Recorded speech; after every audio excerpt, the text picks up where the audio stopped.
50+ ranks తో civils 2025 లో analogue IAS ప్రభంజనం. మీరే నెక్స్ట్ ర్యాంకర్ కావచ్చు. Call now 9247573271. అర్జున్ టెండూల్కర్ మొన్న ఐపీఎల్లో అవకాశాలు రాక చివరి మ్యాచ్ ఆడి ఆ ఒక్క మ్యాచ్లో వికెట్ తీసి సోషల్ మీడియాలో వైరల్గా మారినటువంటి అర్జున్ టెండూల్కర్ ఇప్పుడు టీ20 ముంబై లీగ్లో అద్భుతమైనటువంటి ప్రదర్శన కనబరిచాడు. 2026లో సచిన్ టెండూల్కర్ కుమారుడు అర్జున్ టెండూల్కర్ ఆల్రౌండ్ ప్రదర్శనతో అదరగొట్టాడు. ఏఆర్సీఎస్ అంధేరికి ప్రాతినిధ్యం వహిస్తున్నటువంటి అర్జున్ టెండూల్కర్ సోమవారం బాంద్రా బ్లాస్టర్స్తో జరిగినటువంటి మ్యాచ్లో ఒకవైపు బ్యాట్తో మరొక వైపు బంతితో విజృంభించి అందరిని ఆకట్టుకున్నాడు. వాంకడే స్టేడియం వేదికగా జరిగిన ఈ మ్యాచ్లో బాంద్రా జట్టు తొలుత బ్యాటింగ్ చేసింది. అర్జున్ టెండూల్కర్ తన కెరీర్ బెస్ట్ ప్రదర్శన చేశాడు.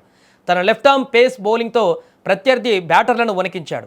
3 ఓవర్లలో 11 పరుగులు మాత్రమే ఇచ్చి 3 కీలక వికెట్లు తీశాడు. ఇందులో ఒక ఓవర్ మేడిన్ కావడం కూడా విశేషం. అర్జున్ దాటికి బాంద్రా నిర్ణీత ఓవర్లలో 9 వికెట్ల నష్టానికి 144 పరుగులే చేయగలిగింది. ఆ తర్వాత బ్యాటింగ్లోనూ అర్జున్ టెండూల్కర్ పెను విధ్వంసం సృష్టించాడు. 3వ స్థానంలో బ్యాటింగ్కు వచ్చిన అతను మైదానం నలుమూలల భారీ షాట్లు ఆడుతూ కేవలం 25 బంతుల్లోనే అర్ధ సెంచరీ పూర్తి చేసుకున్నాడు. అదే ఊపులో మొత్తం 34 బంతుల్లో ఎదుర్కొన్నటువంటి అర్జున్ 4 ఫోర్లు 5 సిక్సర్ల సాయంతో 66 పరుగుల అజేయ ఇన్నింగ్స్తో జట్టు విజయంలో కీలక పాత్ర పోషించాడు.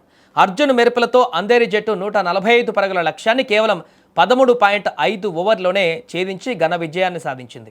ఆల్రౌండ్ ప్రదర్శనతో అదరగొట్టిన అర్జున్ టెండూల్కర్కి player of the match award కూడా దక్కింది. ఇక ఐపీఎల్ 2026లో లక్నో సూపర్ జైంట్స్కు అర్జున్ టెండూల్కర్ ఆడాడు. ఆ సీజన్లో కేవలం ఒకే ఒక్క మ్యాచ్లో అతడికి ఆడే అవకాశం వచ్చింది. పంజాబ్ కింగ్స్తో జరిగిన ఆ మ్యాచ్ ద్వారా లక్నో తరపున అర్జున్ అరంగేట్రం చేశాడు. ఈ మ్యాచ్లో లక్నో జట్టు ఓడిపోయినప్పటికీ అర్జున్ తన బౌలింగ్తో ఆకట్టుకున్నాడు.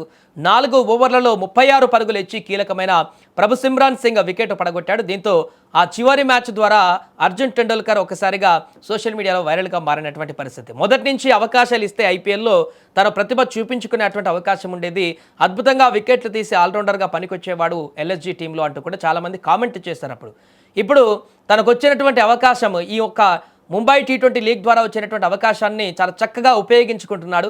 ఒకవైపు బౌలింగ్లో ఒకవైపు బ్యాటింగ్లో ఆల్రౌండర్గా తనకున్నటువంటి క్యాపబిలిటీ ఏంటో చూపిస్తూ మరొకసారి క్రికెట్లో సచిన్ టెండూల్కర్ కుమారుడిగా అర్జున్ టెండూల్కర్ యొక్క ప్రతిభ ఎలాంటిదో నిరూపించుకునేటువంటి ప్రయత్నం చేస్తున్నారు. ప్రస్తుతం అర్జున్ టెండూల్కర్కి సంబంధించినటువంటి ఆట, అతను ఆడినటువంటి ఇన్నింగ్స్, అదేవిధంగా బౌలింగ్ ప్రదర్శనకు సంబంధించినటువంటి వార్తలు సోషల్ మీడియాలో వైరల్గా మారుతున్నాయి.